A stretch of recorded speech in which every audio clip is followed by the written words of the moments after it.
Hello students, this is the video number 4 for chapter 4 quadratic equations class 10th. Okay, तो यहाँ पर quadratic formula discuss करेंगे जो कि फॉर्मूला नंबर 3 है या मेथड नंबर 3 है to find the solution of any quadratic equation. किसी भी क्वाड्रेटिक इक्वेशन के सॉल्यूशन मतलब जीरोस फाइंड करने के लिए, रूट्स फाइंड करने के लिए आपके पास तीन मेथड है इस चैप्टर में, चैप्टर नंबर 4 में। First method is splitting the middle term, that is also known as factorization method, and the second one is known as the completing the square, and the third one is known as the quadratic formula or formula method. ठीक है, तो आज formula method के बारे में पढ़ने वाले हैं। तो ये फॉर्मूला मेथड का जो फॉर्मूला होता है, ठीक है, x equals to minus B plus minus under root B square minus 4ac upon 2a। तो ये जो फॉर्मूला है आपके पास, ठीक है, ये है क्वाड्रेटिक फॉर्मूला। पर ये फॉर्मूला आया कैसे? ठीक है, तो ये फॉर्मूला क्वाड्रेटिक फॉर्मूला जो डिराइव हुआ है आपका, ये डिराइव हुआ है आपका कंप्लीटिंग द स्क्वायर मेथड से। कैसे देखते हैं उसको, ये डेरिवेशन इंपॉर्टेंट नहीं है, फिर भी आपके नॉलेज के लिए एक बार इसको देख लें। जो स्टैंडर्ड फॉर्म होता है X square plus B X plus C equal to 0, ये होता है आपका स्टैंडर्ड फॉर्म किसी भी क्वाड्रेटिक इक्वेशन। ठीक है, तो कंप्लीटिंग द स्क्वायर मेथड जो मैंने आपको बताया कि उसमें सबसे फर्स्ट मेथड जो सबसे फर्स्ट स्टेप थी वो क्या थी कि you have to divide both side by coefficient of X square. तो यहाँ पर कोफिशिएंट ऑफ एक्स स्क्वायर क्या है, a। दोनों साइड में a से डिवाइड कर दिया। अब देखो आप क्या हो जाएगा, X square upon a plus B X upon a plus C upon a equal to 0 upon a तो 0 हो जाएगा, a से a कैंसिल। तो आपकी इक्वेशन क्या होगी, X square plus B by A x plus C by A equal to 0। ठीक है, ये आपकी इक्वेशन हो गई। अब इसके बाद फर्स्ट स्टेप कंप्लीट हो गई। अब सेकेंड स्टेप में आप क्या करते हो, जो कोफिशिएंट ऑफ एक्स है, कोफिशिएंट ऑफ एक्स कितना है, बी बाय ए, उसमें 1/2 का मल्टीप्लाई करते हो और उसका होल स्क्वायर कर देते हो, तो ये हो गया B by 2a whole square. अब जो सेकेंड स्टेप का रिजल्ट है इसको आप ऐड भी करते हो, सब्ट्रैक्ट भी करते हो। तो x square plus B by A x plus B by 2a whole square minus b by 2a whole square, ठीक है, plus C by A equal to 0।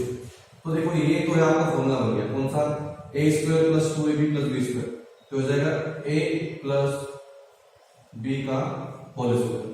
ठीक है, आपका फॉर्मूला हो गया।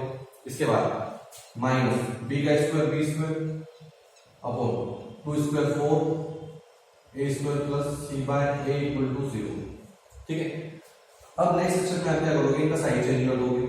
तो x plus B by 2a whole square equals to B square upon 4a square plus C by a.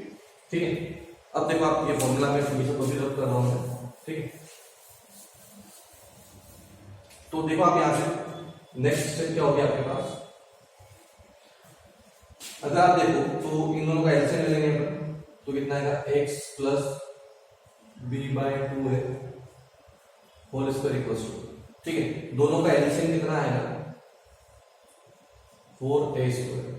ठीक है, तो b स्क्वायर तो एज इट इज प्लस, अब देखो इसके अपॉन में a तो ऑलरेडी है, ठीक है, तो a ऑलरेडी है तो क्या बचेगा, 4 है, 4a इंटू c कितना हो जाएगा, 4ac। ठीक, ये स्क्वायर इधर आया क्या हो जाएगा, under root. So x plus b by 2a is equals to under root b square plus 4ac upon 4a square. फिर इस 4a स्क्वायर को मैंने लिख दिया 2a का होल स्क्वायर। ठीक, so x equal to a plus में उधर गया तो माइनस, तो माइनस b अपॉन 2a। ठीक है, ये अंडर रूट है इसलिए प्लस माइनस लगेगा साइन यहाँ पर, under root b square plus 4ac upon 2a। तो दोनों का एलसीएम कितना आ रहा है, 2a। तो फाइनली आपके पास फॉर्मूला हो जाएगा minus B plus minus under root B square. Sorry यहाँ पर ये प्लस का साइन था, ये माइनस होगा यहाँ पर, है ना, ये साइन चेंज करने से प्लस था इसलिए माइनस होगा, मैंने साइन चेंज करना भूल गया था।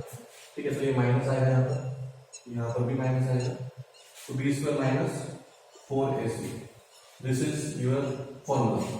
ठीक है, तो ये आपका फॉर्मूला मेथड का फॉर्मूला है, x equals to minus B plus minus under root B square minus 4ac upon 2a। ठीक है, और ये एबीसी जो आपके पास यहाँ पे दिख रहा है आपको फॉर्मूला में, ये एबीसी क्या है, कोफिशिएंट है, ठीक है। और ये पूरा फॉर्मूला जो डिराइव हुआ है आपका ये कंप्लीटिंग द स्क्वायर मेथड से हुआ है। तो अगर किसी को कंप्लीटिंग द स्क्वायर मेथड समझ में नहीं आई क्लास वीडियो में तो वो इसको देख के भी क्लियर कर सकते हैं, ठीक है। ये स्टैंडर्ड फॉर्म है कंप्लीटिंग द स्क्वायर मेथड का, ठीक है। ये पूरी जो प्रोसीजर है ये स्टैंडर्ड प्रोसीजर है कंप्लीटिंग द स्क्वायर मेथड का, okay. So pause the video and note it down. चलो देखो इसके बाद अब देखते हैं तो जो आपका फॉर्मूला है क्वाड्रेटिक फॉर्मूला वो क्या है, x equals to minus B plus minus under root B square minus 4ac upon 2। ये फॉर्मूला है आपका x का, ठीक है। अब ये फॉर्मूला जो आपके पास x का है इसमें आप एक टर्म देख लो बी स्क्वायर माइनस 4ac जो कि रूट में है, तो इस बी स्क्वायर माइनस 4ac को d डिस्क्रिमिनेंट बोलते हैं, क्या बोलते हैं, डिस्क्रिमिनेंट। तो इस d की जो वैल्यू होती है बी स्क्वायर माइनस 4ac की बोलो, d is equal to B square minus 4ac। अब ये जो बी स्क्वायर माइनस 4ac है मतलब ये d है, ये अंडर रूट में है, ठीक है। तो आप एक छोटा सा एग्जांपल मैं एक्सप्लेन करता हूं आपको कि आप लोगों ने अंडर रूट 4 फाइंड आउट किया है, कितना होता है, 2 होता है, ठीक है। मतलब अंडर रूट में पॉजिटिव वैल्यू का आप आंसर निकाल सकते हो। अंडर रूट 0 कितना होता है, 0। पर अगर मैं बोलूं माइनस अंडर रूट 4 या under root minus 4 point, under root minus 4, तो इसका आंसर कितना होगा, ठीक है। बहुत से बच्चे बोलते हैं सर -2, तो बेटा बिल्कुल गलत होगा। अंडर रूट 4 का आंसर प्लस माइनस 2 होता है ना। कैसे, प्लस 2 स्क्वायर भी कितना होगा 4 और माइनस 2 स्क्वायर भी कितना होगा 4 ही होगा। तो अंडर रूट 4 कितना होगा, या तो प्लस 2 होगा या फिर माइनस 2 होगा। तो सर फिर इसका आंसर क्या होगा, अंडर रूट माइनस 4 का। तो बेटा इसको आप ऐसा लिख सकते हो, क्या, देखो समझो इसको क्या लिख रहा हूं, -1 into 4 लिख सकता हूं इसको, 4 1 हो जाएगा, देन -1 अलग और अंडर रूट 4 अलग, फिर 2 अंडर रूट -1, 4 का अंडर रूट 2 हो गया और अंडर रूट -1 ऐसे। इसको आप आगे सॉल्व नहीं कर सकते हो as per your 10th class, ठीक है, क्योंकि ये इमेजिनरी रूट देता है यहाँ पर। तो देखो इस d की वैल्यू के थ्रू नेचर ऑफ रूट्स आप किसी भी इक्वेशन का फाइंड कर सकते हो। क्या फाइंड कर सकते हो, नेचर ऑफ रूट।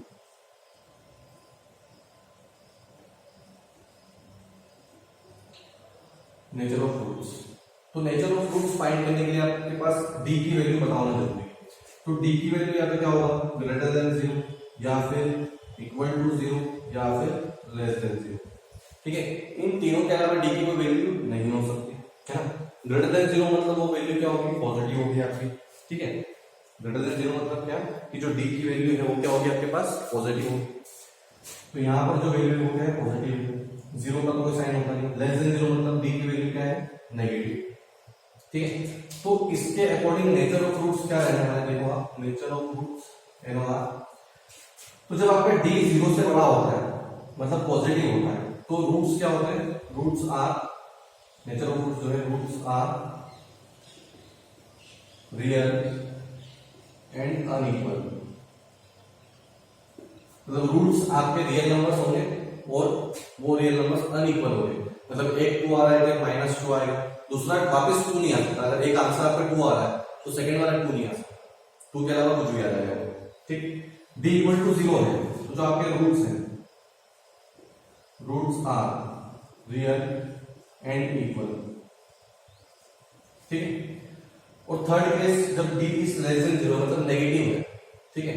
देखो d अंडर रूट में लिखते हैं, तो मैंने आपको थोड़ी देर पहले बताया था कि अगर आपके पास अंडर रूट -4 हुआ तो आप इसको सॉल्व नहीं कर पाओगे। तो इसका मतलब आप क्या लिखोगे, roots are unreal and unequal, ठीक है। और इसको ऐसा भी बोलते हैं, है ना, इसको ये भी बोलते हैं क्या, रूट्स आर इमेजिनरी। क्या बोलते हैं इसको, इमेजिनरी रूट्स, इमेजिनरी रूट्स भी इसको प्रोनाउंस करते हैं, ओके। चलो अब आगे बढ़ते हैं। तो सर ये चीज क्यों बता रहे हो आप कि ऐसा होगा, तो क्यों, क्या करेंगे, इसका हम यूज कहां करेंगे। तो देखो सीबीएसई मेनली इस पर्टिकुलर क्वेश्चन पे एक क्वेश्चन जरूर पूछती है ना। आप देखो roots are real and unequal, roots are real and equal, ये दोनों केस है, d is greater than 0 and d is equal to 0, इन दोनों केस पर आपको क्वेश्चन आगे सॉल्व करना है ना। जैसे कोई भी आप क्वेश्चन लोगे उसको सॉल्व करोगे, बताऊंगा वैसे मैं फिर भी एक बार एक्सप्लेन कर रहा हूँ कि कोई भी क्वेश्चन आप जब सॉल्व करोगे तो सबसे पहले आप d की वैल्यू फाइंड करोगे, ठीक है। तो d की वैल्यू अगर इक्वल टू 0 आती है या फिर ग्रेटर देन 0 आती है, ठीक है, तो ही आप उस क्वेश्चन को आगे सॉल्व करोगे। अगर d की वैल्यू नेगेटिव आ जाती है तो आप लिख दोगे we can not solve this equation, okay, because the value of discriminant is negative, therefore the roots are imaginary. ये देखेंगे आगे का, ठीक है। तो ये प्रोसीजर रहेगा आपका। और इस पे जो क्वेश्चन पूछा जाता है, क्वेश्चन इस टाइप से नहीं पूछते हैं आपको d इक्वल टू 0 दे दिया है ना, आपको थ्योरेटिकल क्वेश्चन दे, मतलब ये जो नेचर ऑफ रूट्स मैंने लिखा है ना, क्वेश्चन में ये आता है ना, इन दोनों को पूछते हैं। क्वेश्चन में क्या आता है, देखो आप, क्वेश्चन ऐसा आता है कि find the value of k, find the value of k if the given equation contains real roots, ठीक है। अगर आपको क्या बोला है, roots are real and unequal, तो आप क्या लगाओगे, d इज ग्रेटर देन 0। आपको क्या बोला है, roots are real and equal, या सिर्फ इक्वल भी बोला है, रूट्स आर इक्वल, तो आप क्या लगाओगे, d इक्वल टू 0। पर आपको सिर्फ ये बोला है कि रूट्स आर रियल, है ना, क्या बोला है आपको सिर्फ क्वेश्चन में कि रूट्स आर रियल। तो इसका मतलब क्या है बेटा कि रूट्स रियल है पर वो अनइक्वल है या इक्वल है उसके बारे में कोई कंडीशन नहीं दी हुई है। अगर वो अनइक्वल गिवन होता तो आप कह लेते हैं d इज ग्रेटर देन 0, और रूट्स अगर इक्वल गिवन होते तो आप कह लेते हैं d इक्वल टू 0। पर अभी सिर्फ आपको गिवन है क्या कि रूट्स आर रियल, तो इसका मीनिंग क्या होगा कि d is greater than equal to 0, इसका मीनिंग ये होगा, ठीक है। क्लियर सभी को? तो pause the video and note it down. Okay, यहाँ पर एक क्वेश्चन लिया है मैंने। क्वेश्चन की जो इक्वेशन आपकी वो क्या है, 2x² माइनस 7x प्लस 3, ठीक है। तो यहाँ पर क्वेश्चन है, तो स्टैंडर्ड फॉर्म में लिखा मैंने x² plus bx plus c equal to 0। और जब स्टैंडर्ड फॉर्म से इस इक्वेशन को कंपेयर किया तो आपकी a की वैल्यू 2 हो गई, the value of b here is -7 and the value of c here is 3, ठीक है। तो ये आपके a b c तीनों की वैल्यू आ गई, ठीक। अब इसके बाद आपको क्या करना है बेटा कि सबसे पहले आप डिस्क्रिमिनेंट फाइंड करो। क्या फाइंड करोगे, d इक्वल टू कितना होता है, b² minus 4ac। So what is the value for b is -7 minus 4 into a is 2 and c is 3, okay। So -7 is that is 49 minus 4 to the 8, 8 is 24। तो देखो आपकी d की value कितनी आ गई, 25, है ना। d की वैल्यू कितनी है, 25, which is greater than 0, है ना। यहाँ पर क्या है, since d is greater than 0 therefore roots जो है वो क्या होंगे, roots are real and equal, ठीक है। किसी क्वेश्चन में अगर आपको सिर्फ बोला हो कि नेचर ऑफ रूट्स निकालो तो ये आपका सॉल्यूशन इतना हो गया। पर अगर आपको क्वेश्चन में बोला है कि आपको जीरोस भी फाइंड करना है तो देखो आप क्या करोगे, फॉर्मूला है आपके पास x equals to minus B plus minus, अच्छा इस फॉर्मूले को आप ऐसा भी लिख सकते हो क्या, minus B plus minus under root. अब इसकी वैल्यू किसके इक्वल है, b² माइनस 4 से d के इक्वल होता है, तो इसको आप लिख दोगे d अपॉन 2, ठीक है। तो देखो आप यहाँ पर x इक्वल टू माइनस, ये माइनस फॉर्मूले का है ना, तो value of b is minus है, तो यहाँ पर आपको -7 लिखना पड़ेगा, है ना। बहुत सी बार बच्चे ये गलती करते हैं, सिर्फ वो 7 लिख देते हैं यहाँ पर, तो उनका आंसर गलत आता है। Plus minus under root, the value of b here is 25, तो 25 पुट कर दिया हमने यहाँ पर अपॉन में 2 into the value of a is 2, so x equal to minus minus plus 7 plus minus 25 का under root 5 into 2 to the 4। अब एक बार पॉजिटिव साइन हो गई, ठीक है। तो जब आपने पॉजिटिव साइन लिया तो 7 + 5 12/4, तो आपके x की वैल्यू कितनी आ गई, 3। अब एक बार आप नेगेटिव साइन हो गए, तो जब नेगेटिव साइन लिया कितना है, 7 - 5 is 2, तो 2/4, तो x इक्वल टू कितना आ जाएगा, 1/2। तो ये आपके रूट्स आ गए, x की वैल्यूज आ गई, दैट इज 3 and 1/2। ये सही है या गलत, ये आप क्रॉस वेरीफाई कर सकते हैं by putting these values in this given equation, okay। So pause the video and note it down। Okay, this is the next question here, so let's solve this। तो सबसे पहले हमें इसका फॉर्म दिए होंगे x² + bx + c = 0। तो here the value of a is 2, the value of b is 1, the value of c is 4. ठीक है. So first of all, what you have to find? You have to find the value of d. So d is equals to b square minus 4ac. Now the value of b here is 1. So the square of 1 is 1 square minus 4 into the value of a is 2 and the value of c is 4. So 1 square is 1. ठीक है. 4 to the 8, 8 4 to 32. So answer is minus 31. The value of d is minus 31.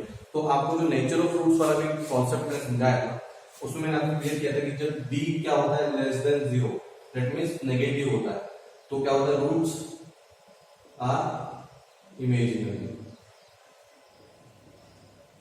That means unreal and unequal. तो आप 10th class में इसके आगे solve नहीं कर सकते. ठीक है.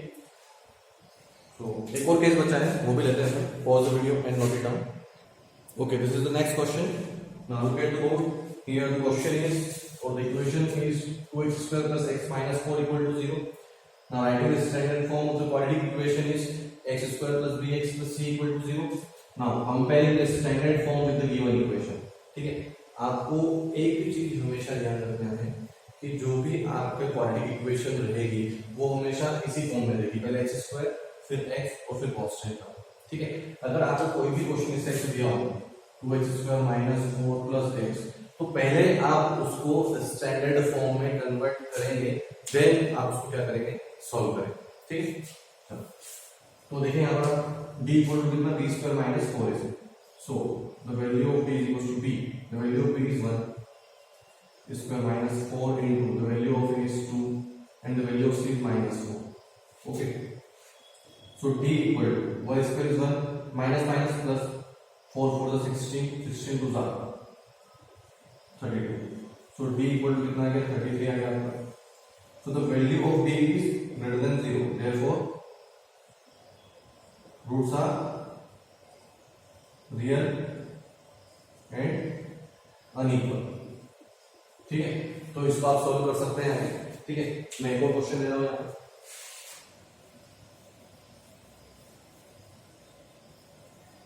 Okay, this is the question number 3. 4x square plus 4 root 3x plus root 3 is equal to 0. So your first work is to write here the standard form of quadratic equation, that is b square plus x plus c is equal to 0. So here the value of a is 4, the value of b is 4 root 3 and the value of c is 3. ठीक है. Now what you have to do here is just find the value of d. So d is equal to b square minus 4ac. So the value of b is 4 root 3 whole square minus 4 into 3. Okay. Now the square of 4 is 16 and the square of root 3 is 3 minus 4 4 is 16 into 3. That means the value of b here is 0. This is your third case. Okay. Now since b is equal to 0, therefore roots are real and equal. तो आपके जो roots होंगे वो किससे होंगे, real और equal होंगे. देखते हैं. ठीक है. तो क्या करें, x equal to minus B plus minus under root B upon 2a. ठीक है. ये फॉर्मूला भी यहाँ पर लगाओगे तो क्या होगा, देखो x equal to minus the value of b here is 4 root plus minus under root, the value of d here is 0 and the value of a here is 4. Okay. Now so you will get minus 4 root 3 upon 2 into 4. Now cancel this 4 and 4. You will get the value x equals to minus root 3 by 2. ठीक. तो बेटा इसमें वही question फिर से arise होता है कि सर क्वाड्रेटिक इक्वेशन है, दो जीरोस आने चाहिए, जीरो तो एक ही आ रहा है, x equal to minus root 3 by 2. तो सर ये कैसे पॉसिबल है? आपने तो समझाया हमेशा कि डिग्री 2 होगी तो जीरोस भी 2 होंगे. ठीक है. तो बेटा क्योंकि वो जीरोस क्या है, इक्वल है, सेम है ना. डी की वैल्यू 0 है, मतलब आपके जो रूट्स है वो क्या है, रियल भी है, और साथ में जो मोस्ट इंपोर्टेंट आपको फैक्ट यहाँ पर ध्यान रखना है कि रूट्स जो है वो इक्वल है. तो इक्वल है मतलब दोनों x की वैल्यू कितनी है, माइनस रूट 3 बाय 2. ठीक है. So pause the video and note it down.